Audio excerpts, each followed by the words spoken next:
사실 저는 단편을 잘 안 좋아해요. 왜냐면 그게 뚝뚝 끊기는 느낌이 있거든요. 제가 이걸 즐거웠다는 얘기는 정말 잘 읽은 단편들이기 때문입니다. 여러분 안녕하세요. 제가 오늘은 단편을 추천하러 왔습니다.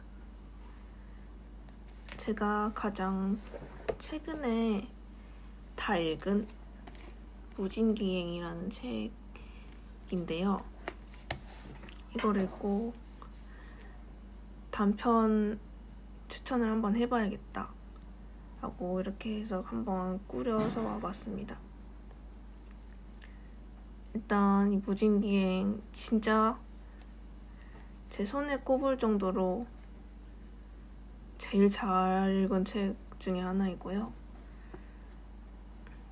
이 김승옥 작가님의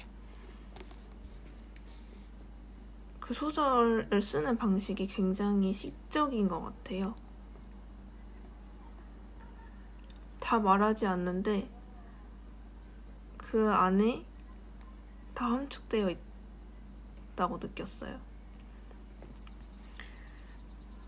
저는 이 앞도 막 계속 말씀드린 거지만 이거에 너무 감명을 받아가지고 4권의 책을 가지고 왔고 이렇게 무진기행, 그 다음에는 라쇼몬, 그 다음에는 단편이라고 얘기하기는 좀 그렇지만 하나의 서사이긴 한데 짤막짤막하게 다 나뉘어져 있어서 읽기 좋아요. 단편은 아니지만 단편인 느낌? 어쨌든 이렇게 4권을 가지고 왔고요. 제가 저번에 영상을 보니까 제 말이 너무 느리더라고요. 친구들이 제 말이 너무 느리다고 계속 그러긴 하는데 이 정도로 느릴 줄 몰랐거든요. 그래서 조금 말을 빠르게 하려고 노력해보려고요. 어쨌든 한번 첫 번째 책부터 시작을 해보겠습니다. 여기서 유명한 단편이 2개가 있더라고요. 무진기행이랑 서울의 달빛, 영장? 이 2개의 단편이 유명하다고 하는데 이것도 물론 재미있었지만 저는 여기 보이시는 어디야? 건이라는 거랑 역사, 차나 한 잔, 야행이라는 4개인가요? 4개 단편이 와 정말 잘 읽었습니다. 서울 1964년 겨울은 이건 뭐 제가 이거를 알게 된 계기가 이 단편이거든요. 서울 1964년이 2번째는 거기. 이건 뭐 말이 필요 없을 정도로 너무 잘 읽었기 때문에 네. 그래 좀 얘기를 해드려야겠죠? 전체적으로는 좀 사회의 아픈 면들을 그려낸 이야기들이고요. 이제 주로 청년이나 아니면 어린아이 시선에서 서술된 게 많아요. 그러면서도 이런 사회 부조리를 보면서도 우리가 거기를 따라갈 수밖에 없고 직접 참여하고 있다는 그 죄책감과 무력감이 거의 전 작품에 드러나 있는 것 같아요. 여기서 딱 한 가지만 추천을 드리면서 얘기를 해드리자면, 저는 건이라는 단편을 한번 설명해보고 싶은데, 건은 어린아이의 시선으로 서술이 되어 있어요. 일단 자기가 잘 따르는 누나 한 명이 등장하고요. 그런데 동네에서 시체가 발견돼요. 빨갱이의 시체인가? 발견되는데 이제 그 시체가 나왔으니까 그 동네에 화제가 된 거예요. 그래서 막 저기서 막 동네 주민이 그 시체 보러 가자. 그 초등학생 애들도 우리 학교 끝나고 시체를 보러 가자. 이렇게 되는데, 사실 여기서도 어떤 이 죽음이 구경거리가 된다는 거가 드러나고 있고, 그 어린아이가 그 빨갱이의 시체를 직접 보러 갔을 때 느끼는 감정이 서술되어 있는데, 감정이라기보다는 좀 현기증이 났다는 그런 현상이 서술이 되어 있거든요. 근데 말하지 않아도 우리가 거기서 어린아이가 어떤 감정을 느낄지 알 수 있었던 것 같고, 또 그 시체를 그 동네 반장이었나? 아버지가 동네 반장이에요. 그래서 그 아버지랑 형이랑 형 친구들이랑 이 주인공 아기랑 그 시체를 치우러 가게 되는데, 그냥 시체를 무슨 가축처럼 무덤에 그냥 막 파묻고 그러는 걸 보면서 이 아이가 막 그렇게 얘기를 막 땅을 막 아주 화내듯이 자기가 팠다고. 거기서도 그 시체를 아무렇지 않게 대하는 그런 어른들에 대한 뭐 분노나 그런 게 좀 어린아이의 순수한 시선에서 그려지지 않았나. 그다음에 어린아이이기 때문에 드러나는 우리가 이렇게 무력감이 어린아이라는 그 설정이 조금 잘 되어 있는 것 같고,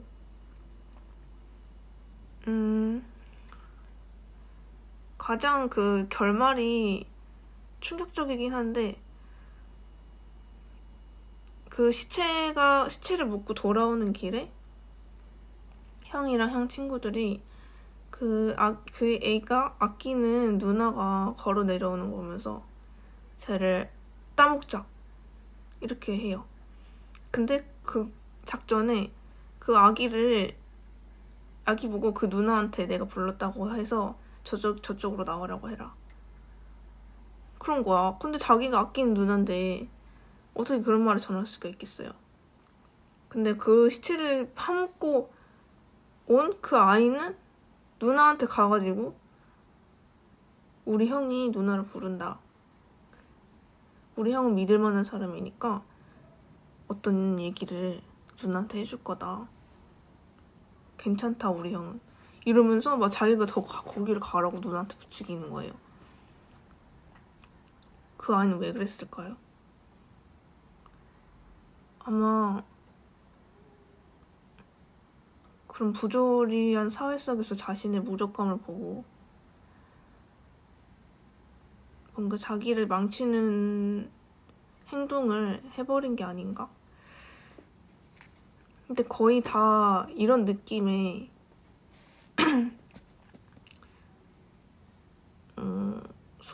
단편 소설들이 있고요. 뭔가 희망보다는 내가 그 사회에 속해 있다는 그 무력감.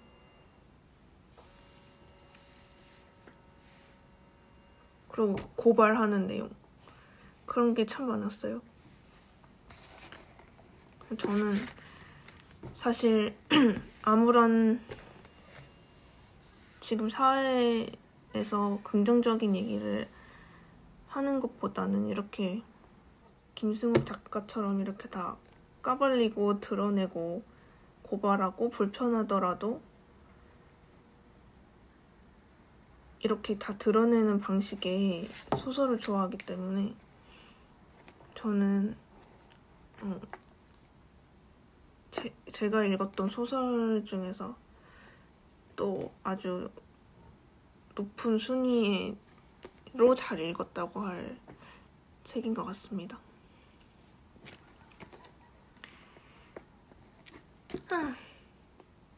근데 그게 있다고 해요. 이거 말고 다른 출판사에서 나온 무진기행 단편이 있거든요. 그러니까 김승욱 작가의 다른 단편이 실려있는 건데 제 책 친구 분이 그 책에 있는 여기에는 없는 그 단편, 여기에는 없는 거기에만 있는 단편이 너무 재밌다는 거예요. 그래서 언젠가 한번 그것도 도서관에 가서 읽어보려고요. 여러분들도 한번 참고해보세요. 그리고 제가 어느 독립서점에 갔는데 무진기행이 영어로 나와서 각본으로 나온 게 있는 거예요. 그래서 제가 사왔답니다. 잠시만요. 제가 보여드릴게요. 이거거든요. 이제 무진기행이 영어로 나왔을 때는 제목이 안개인가 봐요. 요거를 제가 보자마자 이건 사야 돼 하고 샀는데 제가 이렇게 웃는 이유는 제가 요즘에 책 소비를 줄이고 있어요. 왜냐면 제가 이제 제 방에 더 이상 책을 놓을 데가 없고 사실 한 번 읽고 안 읽은 것들이 참 많아가지고 근데 사는 이유가 뭐예요? 계속 두고두고 보려고 사는 거 아니에요?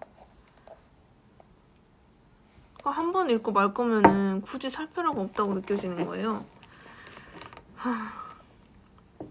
그래서 요즘에는 자리 없음의 이슈로 좀 도서관을 이용해 보는 게 1순위가 되고 있습니다. 근데 이걸 갔는데 이게 있어가지고 또 사버렸어요.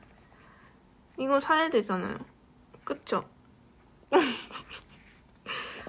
그래서 사버렸고요. 이 각본도 아주 재밌을 것 같습니다. 이게 제가 이제 무진기행 단편을 막 읽었기 때문에 각본도 이제 오늘부터 읽어볼게요. 이제 두 번째는 라쇼몬, 일본 책인데 아쿠 타카와 류노스케, 이분은 빠른 나이에 요절을 하셨어요. 그래서 비운의 천재라는 별명을 가지고 계신데 근데 이 단편을 읽으면 진짜 천재라는 게 느껴집니다. 자, 이 단편도 진짜 하나하나 다 재밌었고요. 이 얇은 책에 꽤 많은 단편이 실려 있어요. 몇 개요? 하나, 둘, 셋, 넷, 다, 일곱, 여덟, 아홉, 열, 열하나, 열둘, 열세, 14개? 14개나 되네요. 근데 이것도 제가 좀 읽은 지 오래돼가지고 자세하게 기억이 나는 거 없는데 제가 이걸 읽고 가장 충격받았던 단편은 엄마라는 단편이에요. 이 엄마라는 단편은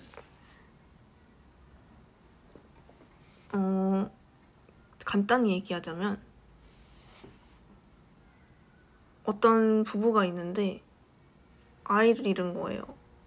너무 슬프잖아요. 근데 그러던 와중에 옆집에는 아기가 태어난 거예요. 아기가 태어났는데 이게 후에 이 얘기부터 해야겠다. 그래서 그 아기를 보면서 자기 아기가 떠오를 거 아니에요. 그래서 그 방에 있기가 싫은 거예요. 그 엄마였던 여자가. 그래서 나는 이 방이 싫다. 다른 곳으로 떠나고 싶다. 그래서 결국에는 남편이랑 살던 곳을 떠나서 다른 곳으로 가게 됐는데 거기서 살다가 어떤 정보를 받게 돼요. 그 옆집 여자 아기가 죽었다. 근데 이게 마지막에 그 엄마가 근데 나는 슬퍼야 되는데 내가 기쁘다. 나 기뻐해도 되나요? 이렇게 얘기합니다. 그러고 일단 얘기가 끝나요. 너무 충격인데 제가 충격인 이유는 그 엄마의 감정이 너무 공감이 되기 때문이에요. 저도 그 정보를 받았을 때 솔직히 그런 감정이 들 것 같아요. 너무 소름 돋지 않아요? 진짜. 그래서 저는 이 단편에서 받은 충격 때문에 이 라쇼만 보면은 그 얘기가 떠올라요. 저는 이렇게 그 인간 내면에 숨겨진 그 추악한 면을 드러내고 이렇게 쓴다는 게 참 대담하고 이게 하나의 천재성이 아닐까 합니다. 이렇게 두 번째 라쇼몬까지 추천을 드리고요. 이 두 개는 진짜 명작이고 그 다음에는 단편은 아니지만 이게 하나에 다 이어져 있는 서사이지만 다 짤막짤막하게 장이 나뉘어져 있어요. 그래서 읽기에 좋답니다. 그래서 뭔가 단편 느낌이 나서 읽으시기에 좋을 것 같아서 한번 가지고 와봤고요. 알랭드 보통의 왜 나는 너를 사랑하는가 랑 롤랑 바르트의 사랑의 단상입니다. 먼저 왜 나는 너를 사랑하는가부터 말씀드리자면 이거는 엄청 유명한 베스트셀러였잖아요. 근데 제가 예전에 지금도 그런가? 예전에 약간 제 콩대병이 있었어요. 나는 베스트셀러는 읽지 않는다. 왜냐면 대중의 시선은 저는 믿지 않았거든요. 좀 오만한 건지 모르겠지만 어쨌든 그런 시절이 있었고요. 근데 베스트셀러의 편견을 깨준 책이 바로 이 책입니다. 제가 정말 좋아하는 교수님이 있었는데 교수님이 이 책을 읽어보라고 하시는 거예요. 근데 저는 애초에 그거 베스트셀러인데 별로 읽기 싫은데 하다가 그 교수님이 너무 따뜻하고 좋으신 분이라서 저도 한번 그래도 저분이 추천하는 건 읽어보고 싶다. 그래서 읽어보게 됐는데 저 진짜 이거 읽고 거의 사랑을 배운 것 같아요. 이 책에서 참 많은 사랑을 배웠습니다. 글로 사랑을 배웠습니다. 이렇게 얘기하면 사랑 안 해본 사람 같나? 저 엄청 지독한 사랑을 해봤답니다, 여러분. 어쨌든지 한 여자를 만나고 헤어지기까지 엄청 자세한 그 내용을 그리거든요. 그게 엄청 사랑스럽고 그 내용을 좀 철학적으로 풀고 있는데 여튼 재밌고 바로 이게 사랑인가? 정말 사랑스럽다. 그렇게 느끼게 해주는 가장 가장 기억에 남는 에피소드를 하나 얘기를 해주자면, 제가 거의 가장 좋아하는 에피소드라고 할 수 있는데, 여기서 그 여자친구 이름이 클로이예요. 클로이가 새 구두를 산 거예요. 그래서 막 예쁜 걸 사면은 애인한테 자랑하고 싶잖아요. 그래서 클로이가 그 구두를 가지고 이 남자 주인공한테 이거 예쁘지? 나 새로운 구두를 샀어. 이렇게 자랑을 해요. 근데 남자가 거기서 진짜로 그 구두가 못생겼다고 생각을 한 거예요. 그래서 막 자기 마음에서 뭔지 모를 짜증이 일어났다고 그러면서 아니 그 구두 펠리컨 같은데? 이렇게 얘기를 한단 말이에요. 근데 여자친구 마음은 어떻겠어요? 아니 내가 이거를 예뻐 보이고 싶어서 샀고 이게 내 몸에 정말 마음에 들어서 샀는데 저렇게 말하면 속상하잖아요. 근데 그거로 인해서 싸움이 일어난 거예요. 그래? 이러면서 무슨 펠리컨이야 이러고 싸움이 시작되고 말다툼이 시작되고 결국에는 클로이가 그 구두를 창밖에다가 던져버려요. 화가 나가지고. 그래서 이 남자친구가 그 구두를 다시 주우러 가나? 그 와중에 옆집 아저씨가 지나가는 걸 보게 되는데 그 옆집 아저씨는 알고 보니까 그 옷차림이 엄청 거지 같은 거예요. 거지 같은 거예요. 근데 맨날 그런 옷차림인데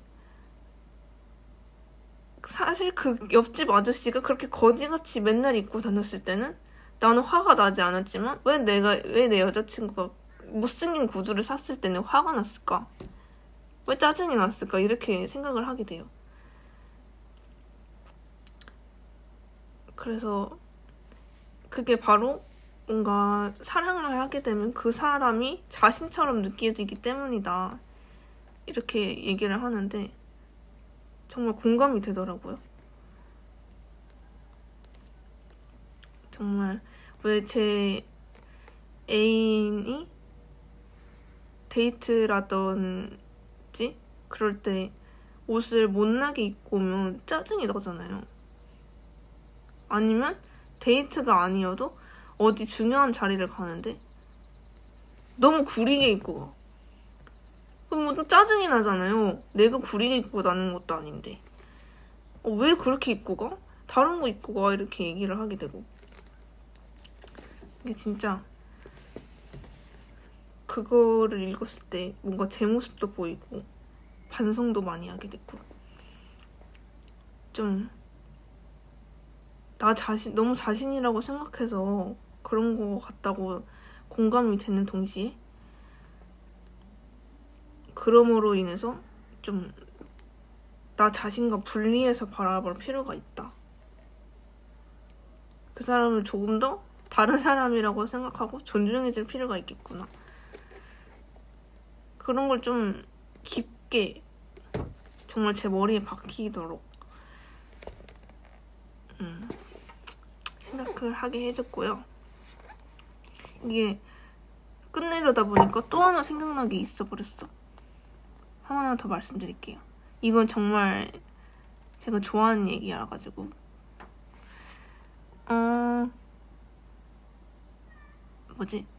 이거 짧아요.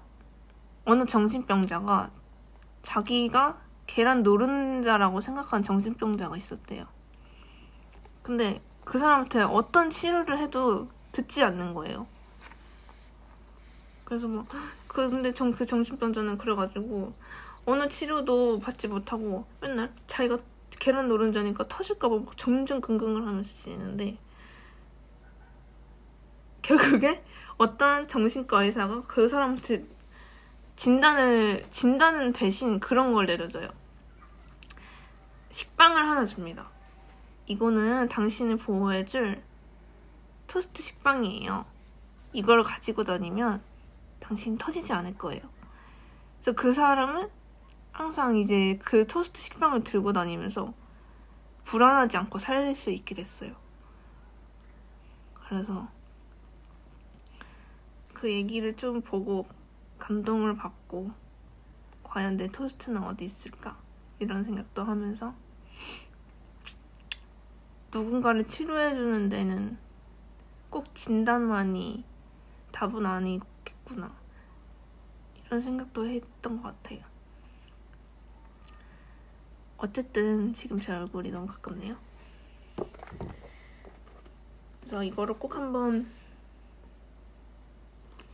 읽어보셨으면 하고요. 저는 이렇게 추천에 망설일까요? 자, 이렇게 추천을 할 때면 저는 이렇게 말씀드리고 싶어요. 제 추천은 다 필요 없고 읽고 싶은 거 읽으세요. 나 이거 왜 찍는 거야? 어쨌든 네 번째는 롤랑 바르트의 사랑의 단상입니다. 이거는요 바이블이죠. 바이블. 사랑의 바이블이죠. 사랑 사랑 사랑 외치시는 분들은 이걸 꼭 읽으셔야겠죠. 아시는 분들은 아시겠죠. 이거는 근데 사실 철학을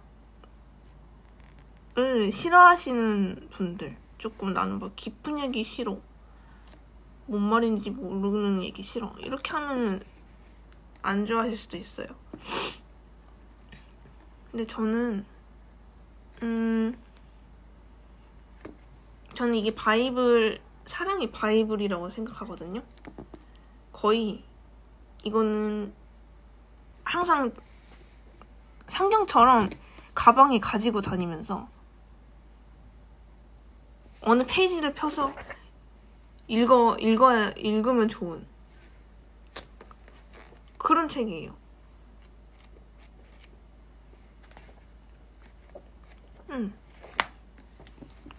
저는 이거를 한동안 정말 그렇게 하고 다녔답니다.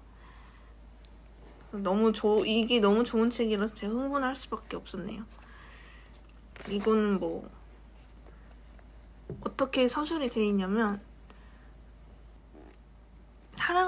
이 책을 쓴 사람은 사랑하는 사람이다 이렇게 나와요.